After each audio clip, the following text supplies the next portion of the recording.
That management advice about don't bring me problems, bring me solutions, is crap. It's absolutely horrible advice. It's probably damaging your team, and it is making you a worse leader. By the end of this video, you'll know why, and you'll have a much better phrase to use instead. So the first consequence, the reason why it's horrible advice, is that you negatively restrict the flow of information that might help you lead your staff and your team, reducing your value to everyone, your team, the organization, whoever it is. It's really frustrating to think that you've got a handle on things and realize that because of other decisions that you've made in order to streamline your own workflow, you've made things harder for yourself. It's super frustrating and difficult. But because of telling people that they shouldn't bring you information that they think is valuable, that you feel doesn't have the value or impact that it needs to, you're restricting what they think they can tell you, what they think that they can say, what they think is safe. At the end of the day, you've got humans that you're managing, and you want to manage those people in as, not careful, but you want to give them a safe place to be able to bring you information, to be able to bring you data, to be able to bring you the real circumstances about what's going on. So telling them, don't bring me problems, is itself a problem that you're telling them to solve before they even get a chance to do anything. So you want to kind of try to avoid that part. And if you're not a safe place to bring confusions, then they aren't going to feel like you're a safe place to explore other things. If they've got a difficulty between how to manage a schedule item versus something else, they're not going to bring that to you. Or maybe they'll just be more reluctant. You want to avoid that stuff. You want to avoid making them feel like they can't talk to you about things that might be impactful for their job, your team, or your role.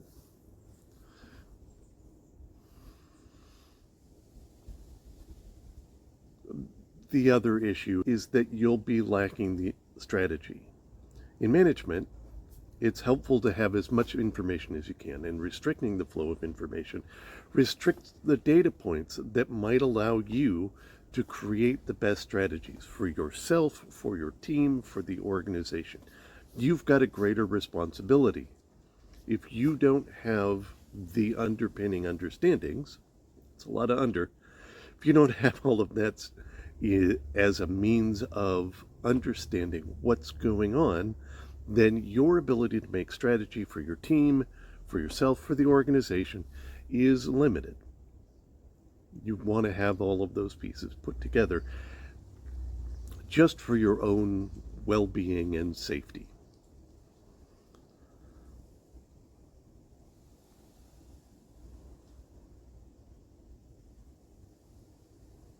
Oh, and there's the other issue. Because you have a greater understanding of what your team's supposed to be doing, right? You're managing your team. You're trying to get these things in place. Your individuals, your staff, may have a different understanding about what's important and what is valuable than it really is valuable. In what limiting their ability to tell you about what a problem is or what they see as problems, you're limiting your ability to understand, one, what they feel are problems, right? You don't, you're limiting what they, the under, you're limiting the understanding about what you feel are problems or what they perceive as problems, and you're limiting your ability to help train them and get them a greater understanding around what actually are impactful issues with regard to what's going on in your team. They may define something as a problem and then not bring it to you, but really what it is it's a symptom of a greater problem that you or the team as a whole might be able to better understand and combat and address. If you're keeping them from addressing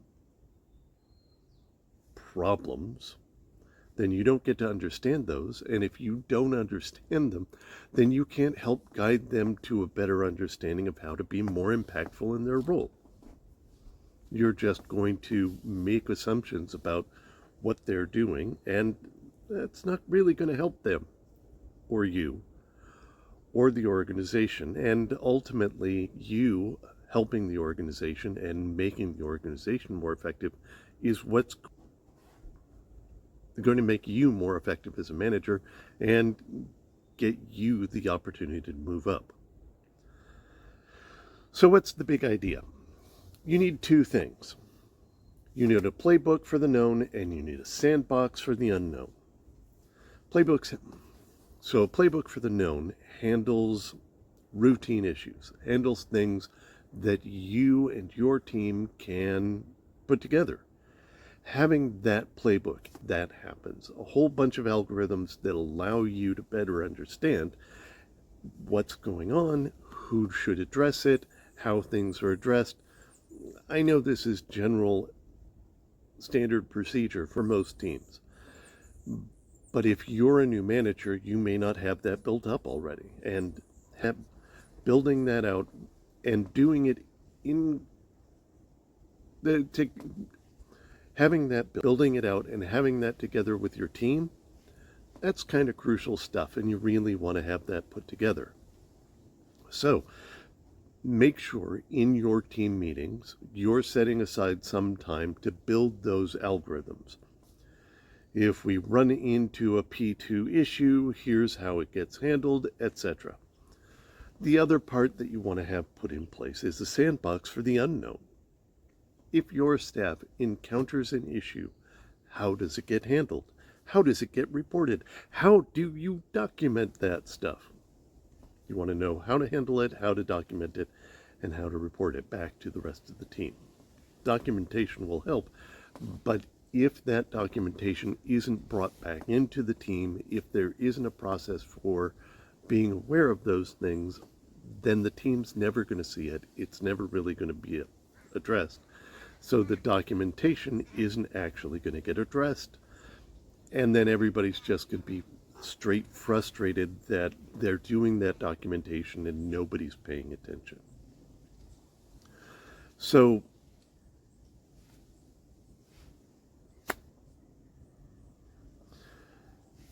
the sandbox ends up being a safe place where your team can deal with messy, undefined problems. You want your team to be able to address mysteries, to be able to explore those things in addition to the work that they're already doing. And you want to be able to address those so that everybody gets to solve them together, so that you can use your wisdom to be able to solve those things together. So here's the small win that you can use this week in your next one-on-one. Here's the small win that you can use next. Here's the small win that you can use this week in your next one-on-one. Try asking this question. What's one thing that in your workflow right now that feels clunky or broken or inefficient? This question gives your staff member a chance to point out a problem, something that's difficult for them, something that's really frustrating them, and gives them the chance to really have a conversation with you about what that is. That's your first step. That's really all you have to do. Ask the question and then shut up. Just listen actively, ask more questions to pull out and get a better understanding of what's going on. Then, once you've got that better understanding, ask more questions. Get more understanding. Allow your staff member to really hold the floor without having to feel that they're having to pull things together and make things happen. Give them the space to really be able to make those things happen.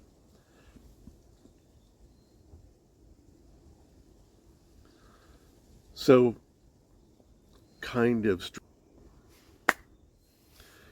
if this is the kind of strategic shift that you're trying to make as a leader, if this is the kind of strategic shift that you're trying to make as a leader,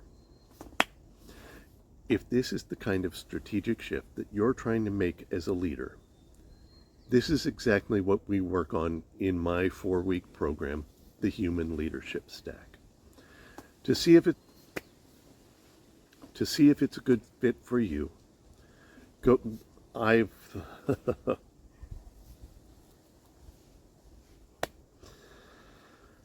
see if it's a good fit for you, the next step is to book a 15-minute conversation with me directly.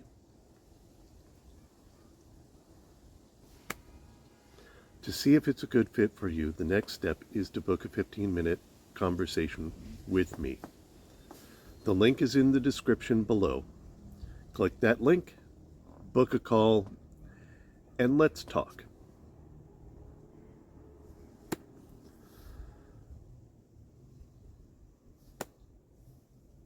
If this is the kind of strategic shift and the sort of actionable things that you're looking for, then this is the exact thing.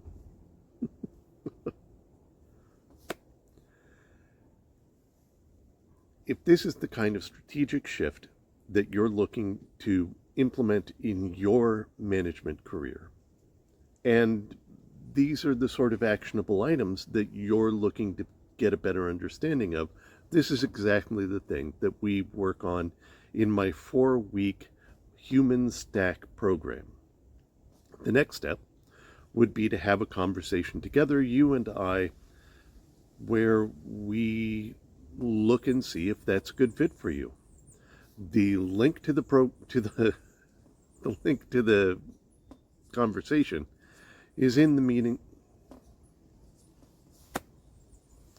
To see if it's a good fit for you, the link to a 15-minute conversation with me is in the description below. Click that link, let's talk, and see if this is really going to work for you. If that doesn't really feel like something you're ready to do right now, stay tuned. There will be more of these, and maybe we'll find something that it's better for you. Anyway, I appreciate you being here. Thanks for checking this out. I hope this has been helpful, and I look forward to talking with you again real soon. Thanks.